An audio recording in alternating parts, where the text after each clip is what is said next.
Salut à tous, c'est Mickaël, j'espère que vous allez bien. Aujourd'hui, on va voir ce qui est un IAB, Initial Access Broker en cybersécurité.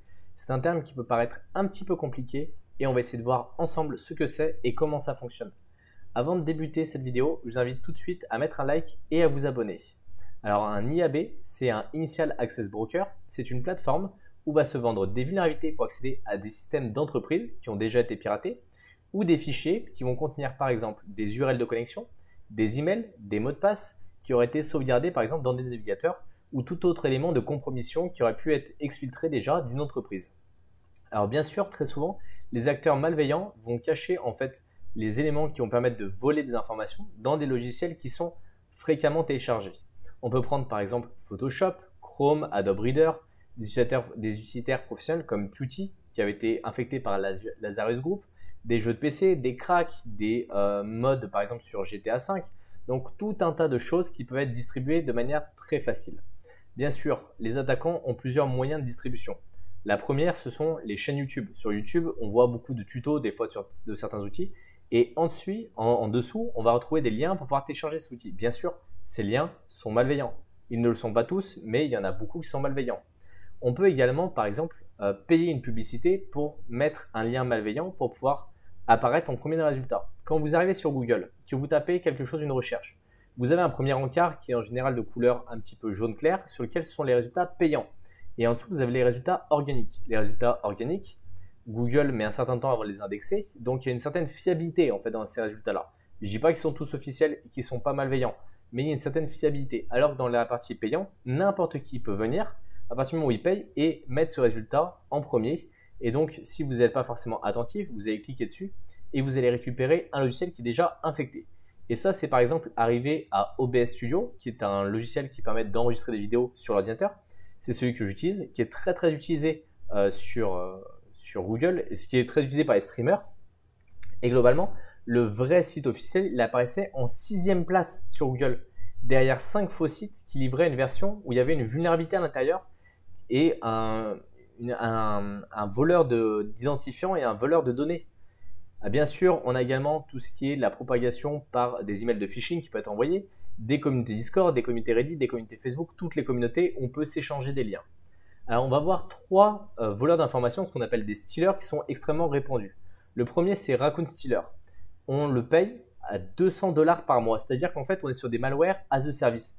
Vous n'avez aucune compétence en cybersécurité, vous avez besoin d'un malware, vous allez l'acheter à quelqu'un qui le développe et qui va le maintenir pour vous et qui va automatiquement collecter les données pour vous. Vous avez Redline Stealer, entre 100 et 800 $ par mois, et vous avez par exemple Vidar Stealer. Alors je vais vous montrer un site web sur lequel il y a plus d'informations sur directement ces malwares qui permettent de voler des mots de passe. Donc ici on a un très bon site fait par Prendre Défense qui explique un peu le fonctionnement en fait de ces malwares. Donc on est bien sur du malware as a service, MMAS. Donc si vous voyez cet acronyme, c'est que ça revient à ça. Et donc ici on a Raccoon Stealer qui coûte environ 200 $ par mois, ce que je vous expliquais. Et donc il y a plus de 3000 versions différentes en fait qui sont disponibles sur internet qui ont infecté plus de 100 000 équipements.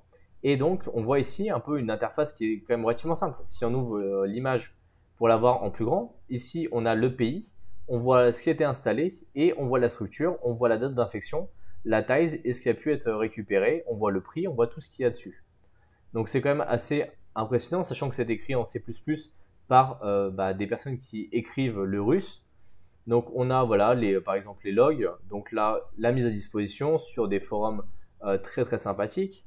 Donc ici on voit par exemple les informations qu'il va pouvoir voler, donc des choses par exemple comme Brave qui est un navigateur qui est très utilisé dans la communauté crypto-monnaie parce qu'il y a un portefeuille qui est intégré dedans et ça permet de protéger aussi votre vie privée.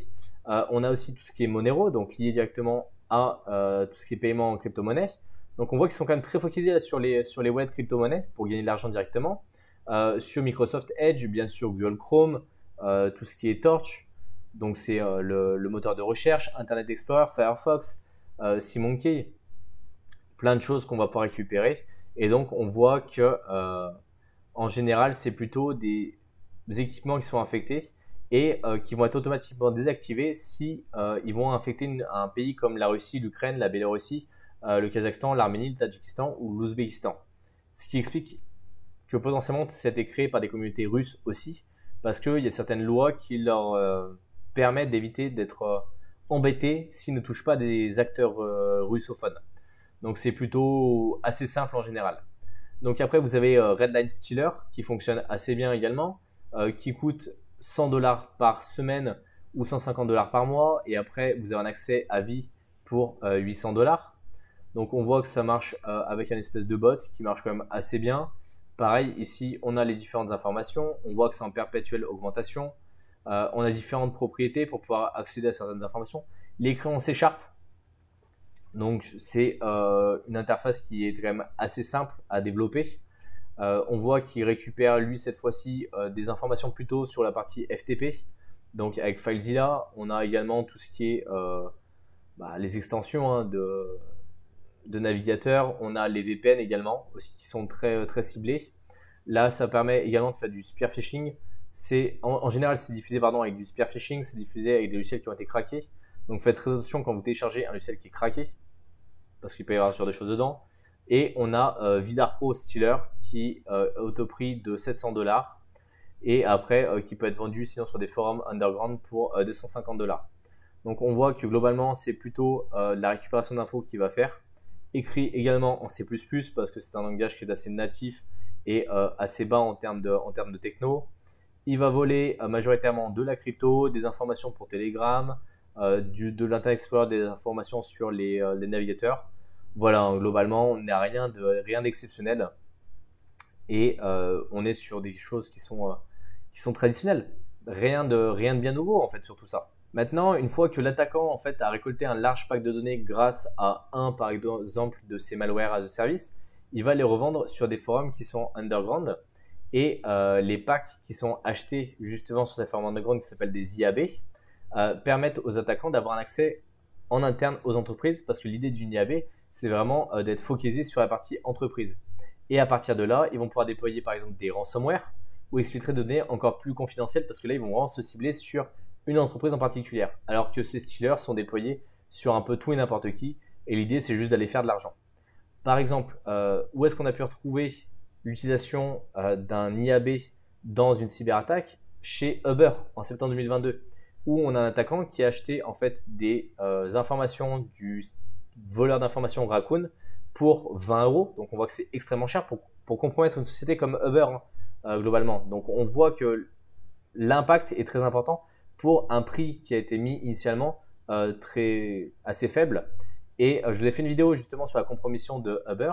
Il avait récupéré des identifiants, il s'était connecté à directement un chat en interne, ce qui lui permet d'avoir compromis d'autres acteurs ensuite. Donc pour finir, en fait, sur des IAB, on peut retrouver également des vulnérabilités de très grosses entreprises, comme on a pu le voir, que ce soit des banques, que ce soit des commerces, et des vulnérabilités qui permettent d'accéder directement à ces systèmes, moyennant une certaine somme plus ou moins élevée en fonction de ce que vous souhaitez faire. Par exemple, des exécutions de commandes à distance, ça va coûter plus cher que d'aller récupérer une fuite de données. Et ça peut être en fonction aussi de la taille de la structure qui vous intéresse. Mais globalement, comment ces informations arrivent à se retrouver sur le marché? C'est à cause des fuites de données, donc des logiciels qui sont installés et qui sont malveillants. Mais pour éviter également que ces malwares puissent récupérer vos mots de passe, par exemple dans les navigateurs, parce que c'est un des éléments sur lesquels ils vont se focaliser en premier. Le premier, c'est déjà de ne pas les enregistrer, d'utiliser un gestionnaire de mots de passe comme KeePass, dont je vous ai mis un tuto sur la chaîne YouTube. Dites-moi si vous avez appris des choses, si c'est plus clair maintenant pour vous les IAB. Pensez à récupérer directement le guide qui est dans la description, il est offert, il vous permettra de bien débuter dans la cybersécurité. Je vous invite également à mettre un like et à vous abonner à la chaîne YouTube pour ne rater aucune vidéo sur la cybersécurité. À la prochaine!